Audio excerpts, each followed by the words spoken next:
Rajshahi board ২০২৪-এর ইংরেজি ভোক্যাবুলারিগুলো আজ আমরা একদম সহজভাবে শিখব। চলুন প্রথম শব্দে যাই। প্রথম শব্দ আইডিয়াল। এর মানে হল একদম নিখুঁত বা আদর্শ, যা সবার অনুসরণ করা উচিত। ধরুন আইডিয়াল স্টুডেন্ট, অর্থাৎ এমন একজন ছাত্র যে পড়াশোনা বা আচরণে একেবারে পারফেক্ট। পরীক্ষায় এর অ্যান্টোনিম বা বিপরীত শব্দ চেয়েছে। এগুলো হল ইমপারফেক্ট, ফ্লড, ডিফিশিয়েন্ট আর আনসুটেবল। দ্বিতীয় শব্দ ওবিডিয়েন্ট। এর মানে হল খুব বাধ্য থাকা বা সবার আদেশ মেনে চলা। যেমন একজন ওবিডিয়েন্ট নাগরিক সবসময় দেশের সব আইনকানুন কোনোরকম তর্ক ছাড়াই মেনে চলেন।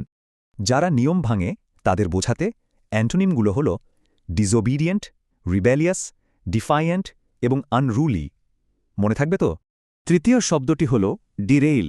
এর মানে সঠিক পথ বা আসল লক্ষ্য থেকে পুরোপুরি ছিটকে পড়া। যেমন ট্রেন লাইনচ্যুত হয়, তেমনি মানুষও তার রাইট ট্র্যাক থেকে ডিরেল হয়ে বিপথে যেতে পারে। পরীক্ষায় এর সিনোনিম চেয়েছে। শব্দগুলো হল ডিভিয়েট, ডাইভার্ট, স্ট্রে এবং সোয়ার্ভ। খুব ভালো করে মুখস্থ করে নিন। আমাদের ৪ নম্বর শব্দ রাইট। এর মানে হল একদম সঠিক, ন্যায্য বা পুরোপুরি সত্য। জীবনে রাইট ট্র্যাক বা সঠিক পথে থাকা বলতে আমরা এই শব্দটি ব্যবহার করে থাকি। পরীক্ষার জন্য এর সিনোনিমগুলো জেনে রাখা মাস্ট।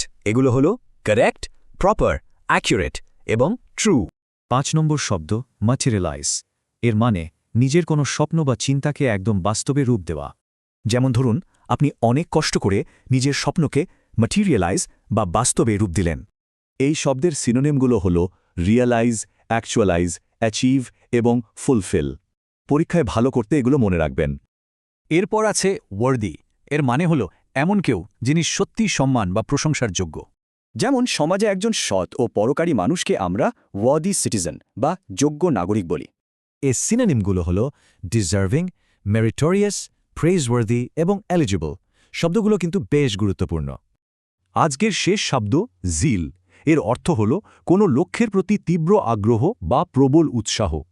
যেমন পেট্রিয়টিক জিল বলতে আমরা দেশের প্রতি তীব্র ভালোবাসা বা দেশপ্রেমের প্রবল উদ্দীপনাকে বুঝি। এর সিনোনিমগুলো হল এনথুজিয়াজম, প্যাশন, ফার্ভার এবং ইগারনেস। শব্দগুলো শেখার মতো যথেষ্ট জিল আপনাদের আছে তো?